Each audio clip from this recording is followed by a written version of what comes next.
Good morning and welcome to 1Million Cups. Daytona chapter. Million Cups is an organization for the founded for the betterment of entrepreneurs across America. We are in 185 cities, all meeting at 9 o'clock on Wednesday morning, just like us. And this morning's speaker, it's going to be a very interesting presentation. We have the Rossmeyer family sitting up here in the front, a landmark in Daytona. And our speaker, Dean Pepe, is General Counsel for the Rossmeyer family businesses, including Destination Daytona and the Harley Davidson, Rossmeyer Harley Davidson dealership, among many others, which happens to be the largest dealership in the world.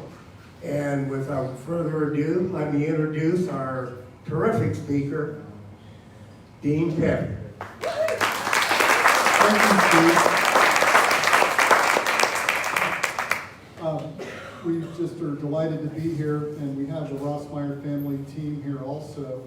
My mother-in-law, Sandy, brother-in-law, Will, sister-in-law, Mandy, and my wife, Shelley, and thank you for having us. I'm not a public speaker, but you know, when Steve Keeler kind of looks at you with those puppy dog eyes and asks you to do something, you got to kind of do it, right? So I mustered up my courage, and here I am. I was born in Daytona Beach. I went to law school late in life at age 35, came back here. I worked at the 5th DCA right up the street, and then I was in private practice, and Shelley and I had been dating for a couple of years. We were engaged to be married about a year later, and I got a call from Bruce Rossmeyer's assistant that he wanted to talk to me.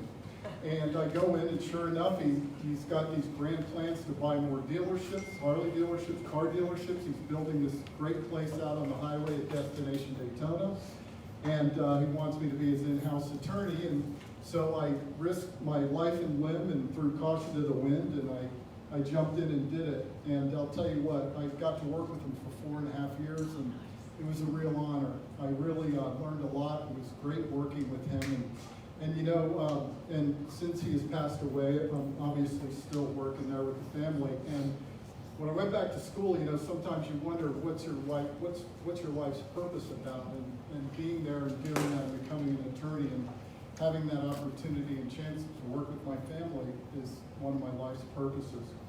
Who is Bruce? You know, Bruce was a family man. He was an incredible friend to many. He was a fantastic business partner. He was a car man. He knew he was going to sell cars from a very young age because his dad was a car dealer.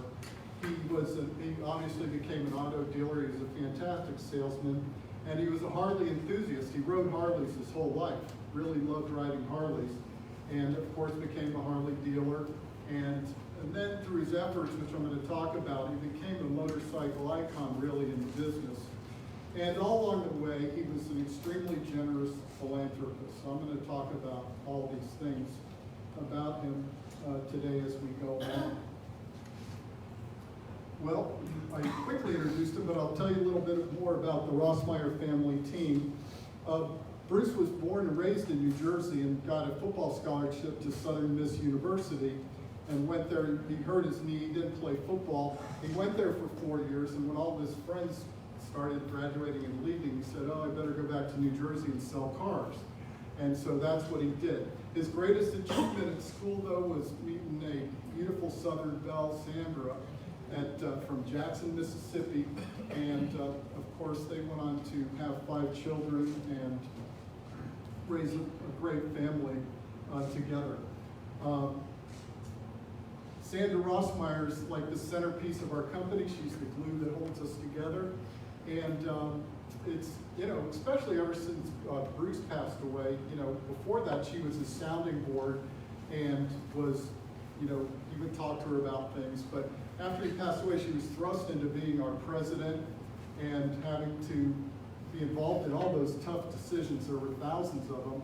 And she signs documents, checks, we make her punch a clock, and she's our president.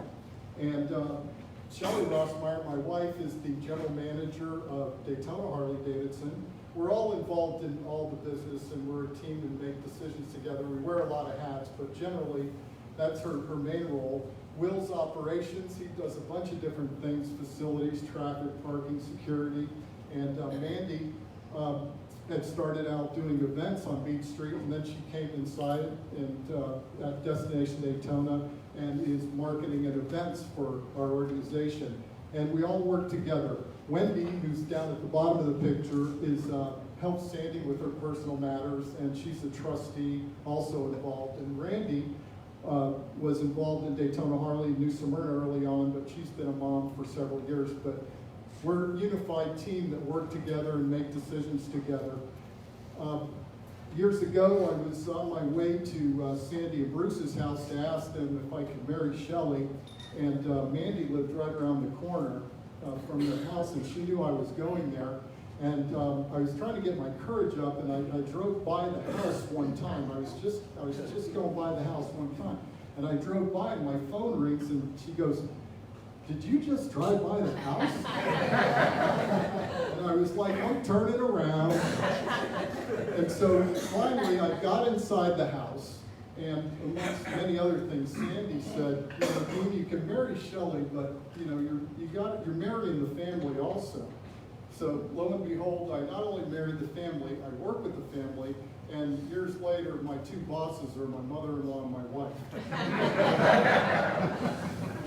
Going big for more opportunity. This is Daytona Harley Davidson's 25th anniversary. And so it started in 1994, and from there I started in January 2005, and by that time, Bruce had saw such the opportunity in Harley Davidson. Daytona Harley Davidson, I think, had 3 locations. He had Fort Lauderdale Harley Davidson with 3 locations, Grand Junction Harley Davidson, Aspen Valley, New Smyrna, and so he had amassed all this. He also owned Daytona Toyota at the time when I started. My first day on the job, he goes, "I'm buying DeLand Dodge, here's an LOI, I'd like to get it closed in 30 days. And I was like, wow, you're gonna get your money's worth, aren't you? And so off I went. And then by 2008, he had purchased up to 17 Harley Davidson locations. We had added a couple car dealerships. He had 3 car dealerships at the time. Arlen Ness Custom Motorcycles was on Beach Street. Shelley managed that store. When it moved to Destination Daytona, we added Triumph and Ducati. And just for fun, he owned a cigar club in the Orlando Arena, the Monte Cristo Club. He did that for fun. He would joke around and say, we wasn't going to put him in another tax bracket, but he just had fun doing it. And of course, he owned some other businesses at Destination Daytona. If you knew Bruce back then, there was like billboards everywhere, all over Florida and everywhere he had dealerships. He was into dealerships, and it would have his picture, and it would say, world's largest Harley dealer. And as more guys got into the business, they were starting to build bigger stores, and we'd say, Bruce, are you sure you want to say you're the largest Harley dealer? And he used to laugh and go, well, I've been to all the Harley meetings. I've never seen anybody bigger than I am. But with his growth and the number of dealerships he amassed, he certainly was the largest. All of this growth wasn't without some really significant success.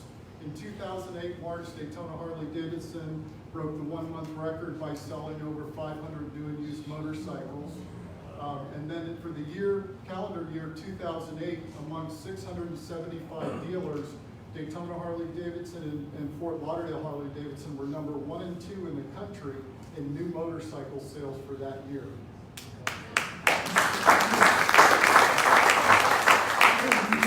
Some keys to success, Bruce's strengths. He was obviously a great salesman and promoter. He was ambitious. He was fair. He was fearless. He took a lot of chances in business, but he always kept it fun. He was a lot of fun.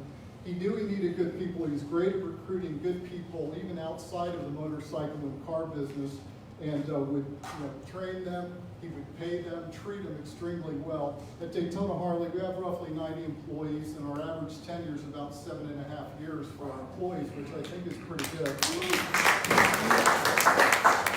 One of Bruce's real strengths was he was an extremely fair partner. Even with minority partners, he would try to get on equal footing and look at it from their standpoint, didn't take advantage. He was so fair, it was just one of the cornerstones of what he was about.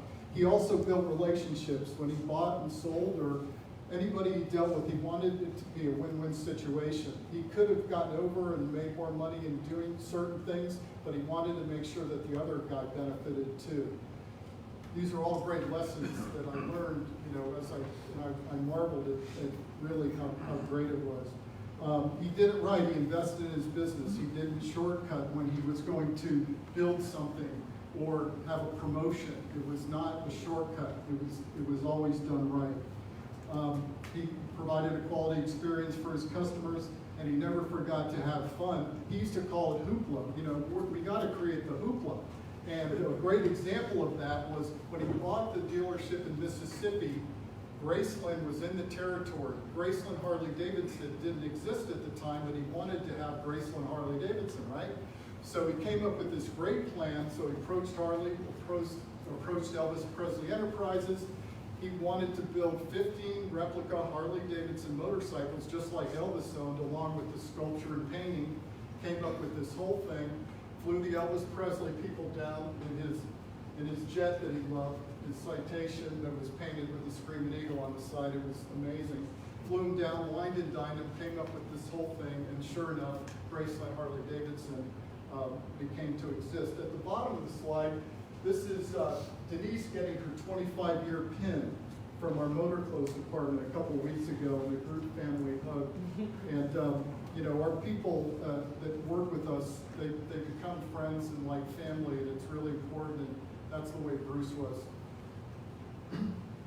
It's all about the kids. One of his greatest successes, he would tell you, is his philanthropy and working with charities. The number of charities that he worked with and gave money to are too many to mention. It's pages and pages, but he picked two ones that he really focused on. Camp Ogden Creek.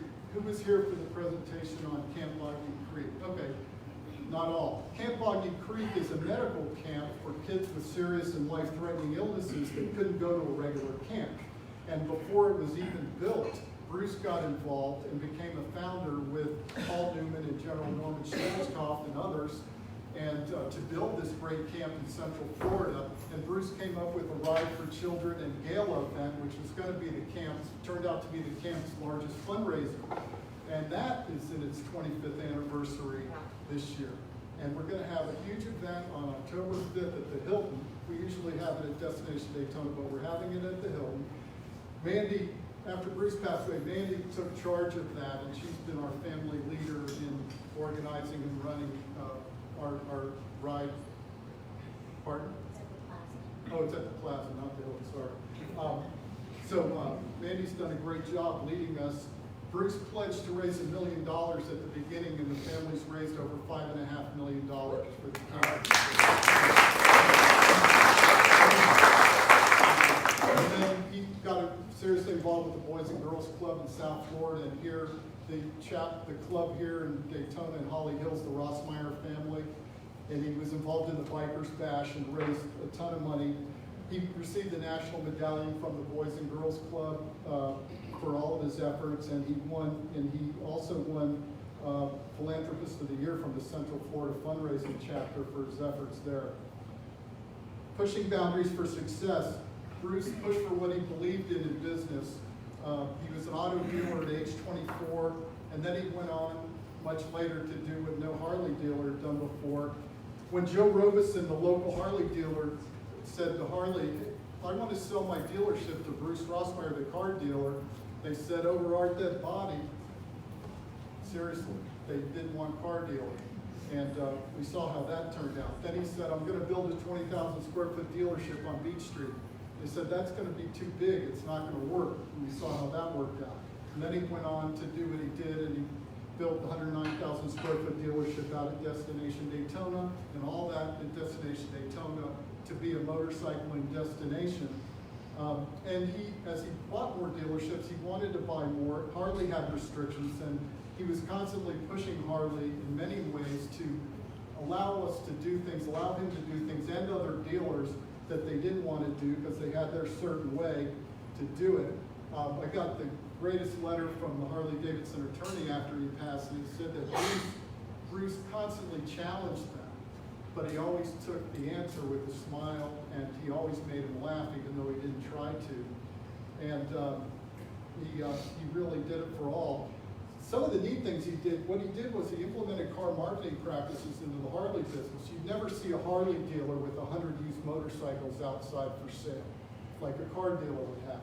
So he did that. Trade-ins. Harley dealers didn't take trade-ins back in the day.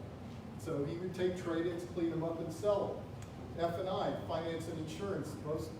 The salesman would walk into the office and do the thing. We had a professional F&I manager, and Shelley served in that role for many years.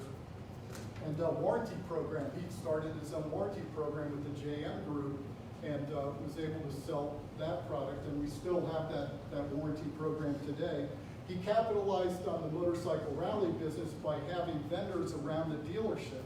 Will tells the story, the first year that they did it, they had 5 vendors. They thought, you know, they were something special. Well, now we have over 100 vendors at Destination Daytona during the bike events.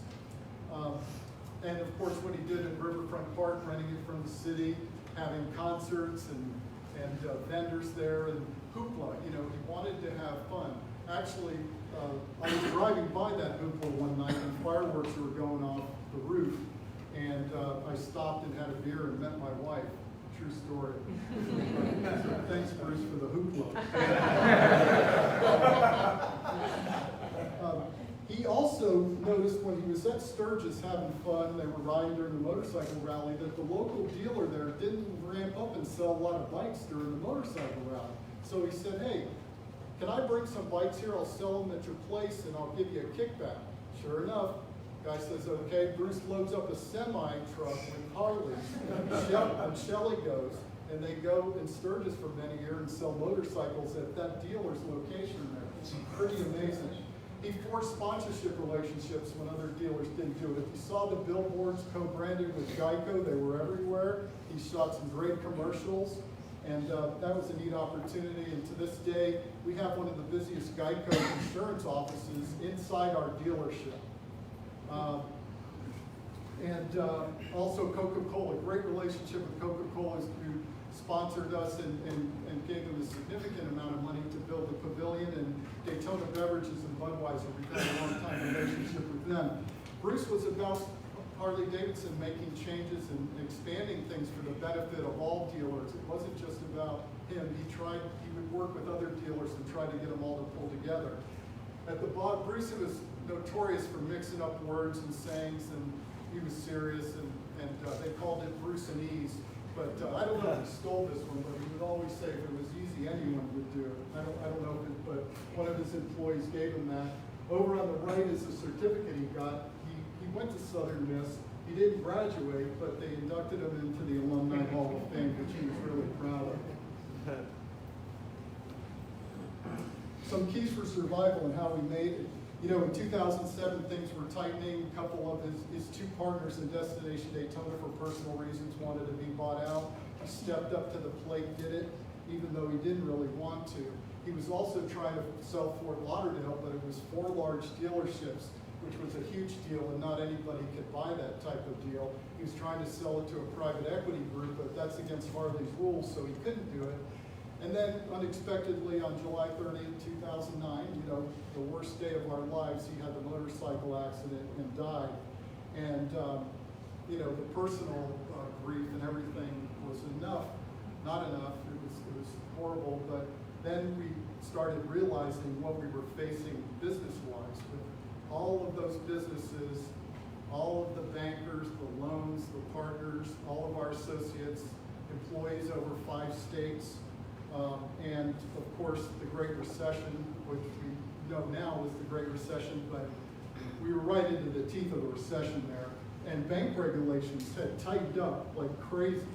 I mean, when we flew up to buy Boston Harley Davidson, Bruce got on the phone with his banker and said, hey, I'm buying Boston Harley Davidson, I need to borrow X million dollars, and that was the application process, okay? Seriously. And that all changed, as you know. Anybody who dealt with banks during that time, they were under the gun. They had been restricted with regulations, and that came upon us right as Bruce passed away. And I don't know if you're familiar with the estate process, but once somebody like that passes away, you open up the estate, and depending on the circumstances, it can become a house of cards. All the different claims and things, they're all kind of piled on top of each other. And at any time, if one bank or one person or one claim pulls out a card, the whole thing can come crashing down. And it's not something that any of us have been through, and not something that you know what's going to happen. So there was a lot of uncertainty there. But how we made it through is we stayed together as a family. We made decisions. We had some really great partners that helped guide us. The relationships that Bruce had built were so key with some of our long-term banks and our representatives, our accountant, and our attorney and partners and our associates, and people were pulling for us. They wanted us to make it. But business is business, and you know, we still had to make the payments. We never missed a payment in all that time, which we're really proud of. And also, I'll never forget being in the procession line at Bruce's funeral, and one of his longtime attorneys, former attorneys, came up to me and he said, "Please tell me that you guys got the estate planning and trust and wills and all that in signed." Because he had been working on it for years with them, it never had gotten done, but we had gotten it done. And I can only give you all one piece of advice: get all that stuff done for your family's sake. If we hadn't had that done, you know, we might not be here today. Documentation, you know, operating agreements, shareholder agreements. We had all those things in place with partners, and even having them in place in black and white, issues and discussions and problems arose. You need to have all that stuff documented. Do you know what it says? Have you read it in a while? Are you sure about the timing of everything? If something says something's supposed to occur in 90 days, are you able to do it? Can you get the bank loan to do the buyout? Are you going to get bought out by your partner? Millions of issues that you need to be sure of. Life insurance can help with added expenses, and even though it's expensive, it can come in really handy. Our plan was to sell the businesses other than the core business of Destination Daytona and Daytona Harley, sell those businesses and use the money to pay off the loans, because a good bit of it was leverage as Bruce grew, and that's what we did. And that's what we told the banks we were going to do, and we did what we said we were going to do. We paid off debt, we reduced expenses, and we were transparent with everybody. We gave good financial records, we kept our composure, and we're empathetic with others that were concerned about, are they going to make it? What's going to happen here with all these businesses and all this stuff? But we kept our composure and kept going. We ignored gossip and social media totally. When we saw something, we didn't even reply to it. Stayed above it and didn't waste the time. And we evaluated vendors and associates. Some associates that worked under Bruce didn't quite work as well side by side. We needed more leadership in some cases, so we had to make some tough changes, and we changed some vendors too. It took us 3 years to get the estate closed. So in that whole time, the house of cards is sitting there, and you're wondering every day what's going to happen. And in 5 to 6 years, we were able to sell the businesses we wanted to sell. And anyway, that's how it is. If you notice this picture, you know, Bruce had this famous thing when we did a group picture, and I think this was the last family one before he passed away in Christmas. He would look at the boyfriends and the son-in-laws and say, "Hey, you two, get on the ends of the picture, because if anything happens, we can cut you right out." Sure enough, there I am. You noticed I was on the end of the picture today, too. Daytona Harley Davidson, you know, we're still pushing. Our 2018 rankings compared to 660 dealers, number 8 in overall sales, number 2 in used motorcycle sales, 26 new motorcycle sales, 5 general merchandise, 4 in parts sales, 14 service. We employ about 90 people regularly, but over 200 during the events. And during the bike events, we can have up to 9,000 people who come through the dealership on a particular day. Still pushing Destination Daytona. It's a residential and commercial complex. We just upgraded from a Howard Johnson's to a Clarion Inn. And we've got the Pavilion, Saints and Sinners Pub, 37 condos that are out there. There's roughly 17 businesses out there that employ about 500 people. And we've got about 50,000 square feet of commercial space, and there's a 60,000 square foot retail warehouse park. There's one of Bruce's billboards that were plastered everywhere, and that was great. He used to go, cute little fella.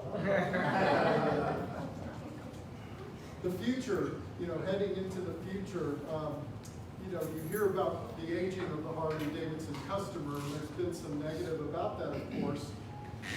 And Harley Davidson had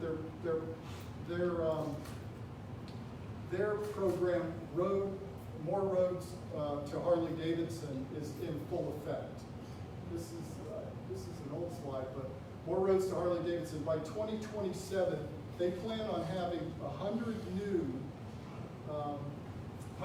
high-impact models, and their goal is to have 2 million more new riders by that time.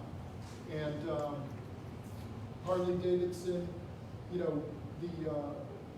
the electric vehicles obviously is going to be a huge thing. And as you can see, the live wires there, that's the first one that's coming out at the end of the year.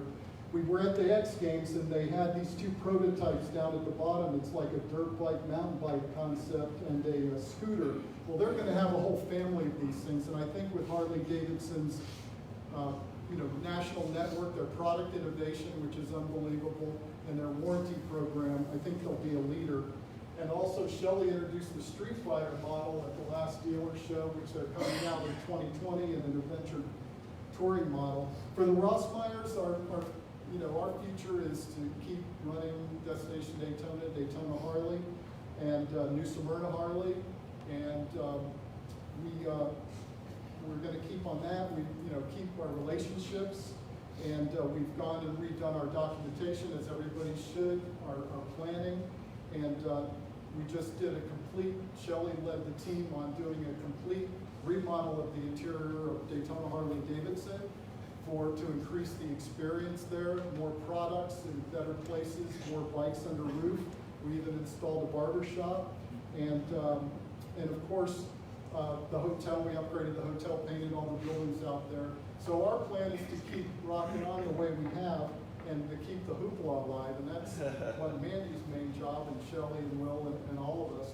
And Bruce was really a great guy.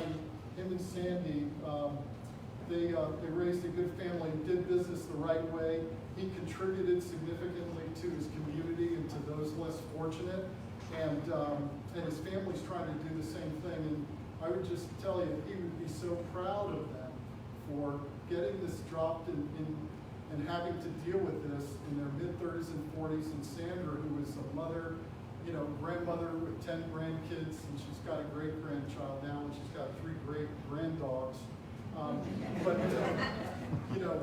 For them to be able to deal with this through it all has been remarkable, and I know it'd be super proud. Just want to thank you for your time and attention, and I think we've got some time for questions.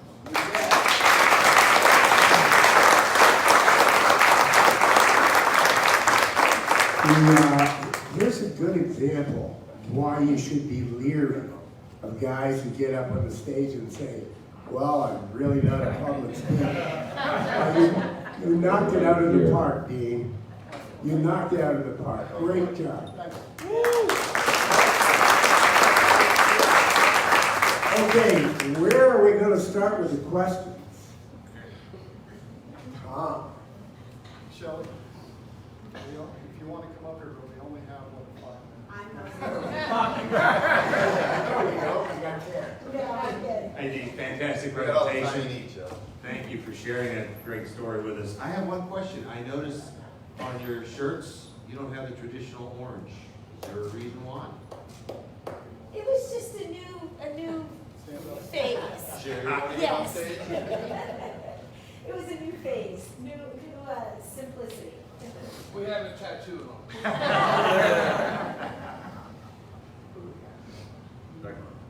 Back corner.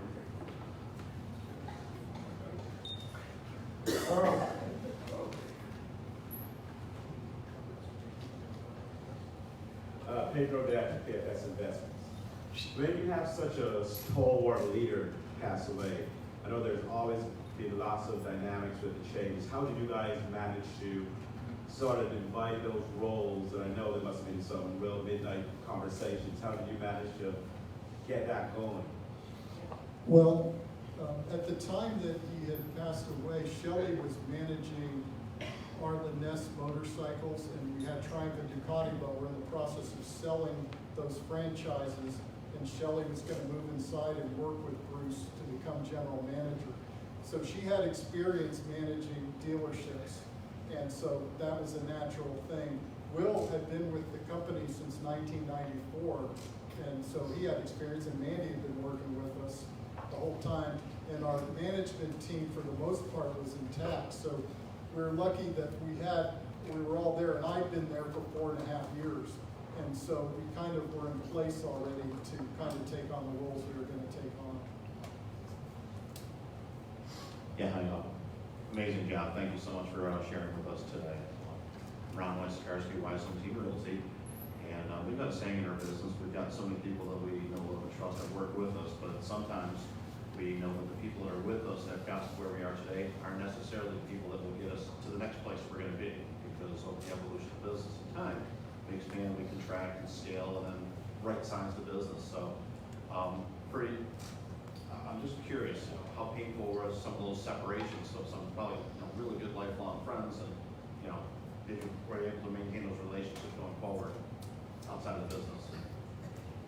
Yeah, there wasn't a lot of them, but there was a couple significant ones, and very difficult. And there was plenty of time given to try to work through it, but we knew it wasn't going to change, so we had to make the difficult choice because it was critical time for us after he passed away for a number of years, and so it was just a tough decision, but had to do it. Hey, good morning, it's Robert Knight with Gary Yeoman's Ford Lincoln. We've had a long-standing relationship and now involved with the Warren Chamber. We're continuing relationship, so just thank you for everything. You're welcome, thank you. It's a pleasure to be involved. I've got a quick question for you, Dean. I had the opportunity of working with Willie in Milwaukee, Willie Davidson, for a while, and they had some pretty good marketing support, but it didn't quite keep up with Bruce's pace. What are some of the other things that you guys did that Harley learned from? Well, first of all, the budget for the billboards was astronomical. And since he put the world's largest Harley dealership on the billboard, they weren't going to contribute to that. So he said, I'm doing it on my own. So the billboards were a big one. And then his co-branding thing with Geico, and he used the Destination Daytona logo with that, but people equated the two, so they would think Harley Davidson. So there were some of the things that we did. What else, guys? Just the dealership, bringing, like you said before, the F&I and just the car dealership practices into the dealership. Harley really took that and led with it and then incorporated it amongst the dealer network. Hi, I'm Barbara Brady. I'm an area artist, and my first visit to Destination Daytona, I was amazed to find out the lovely little art gallery you have. How did that come about? In the dealership. Yes. Well, as part of that Elvis promo, there's an approved Harley artist, David Yule, and he sets up right across from the entrance of our dealership during bike events. And so he obviously became a friend, and so those are his paintings.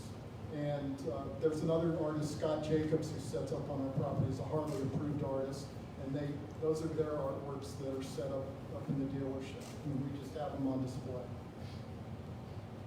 Cool. Good morning. Tyler LeCompte Networks, Inc. Dean, we've been friends for a while, so I'm always excited to learn more and more about this story. And knowing that Bruce was a get it done kind of guy, can you talk about some of the help you might have gotten starting off? You know, when it was Bruce and his selling his first bike, you know, was it a bank? Was it a partner? Did he take advantage of a local resource or a program? You know, who kind of kicked it off for him? Do you know that story as well? Well, obviously, I skimmed over because of time, but Joe Robeson was adamant about selling him the dealership, even though Harley resisted, because he liked Bruce. Bruce bought bikes from him and they were friends. Again, the relationship thing is super important, right? And so that was one. Terry Taylor, car dealer, was his partner in Daytona Harley starting out. And eventually Bruce bought him out, but he was instrumental. We've had probably a 35-year banking relationship with SunTrust and and was Floridian and Seacoast now, and some other banks. And those relationships are obviously, you know, extremely important. Dan Hauer is his partner. It was his partner in Daytona Toyota, and DeLand Dodge and Palm Coast Ford later when we purchased those. So those were some of the people early on that he was involved with, and companies that were important. Anything else am I leaving out? Traditional banking and partnerships. Okay. Joan, did you have a question? Sure. All right, anybody else? Thais, go ahead. Hi, my name is Thais. I own a gallery called Thais Art Gallery and Studio. My gallery is in Ormond. I've been here for 4 years, and I hear about you guys all the time around town. So I think that you guys are like a legend for us here, and I love that I'm here today and be able to hear the story from y'all's mouth. I really like that, so I just want to thank you for coming here and sharing with us, because I hear pieces of your story all the time around town, and now I was able to put everything together and with your faces. So thank you for being here. We really appreciate it.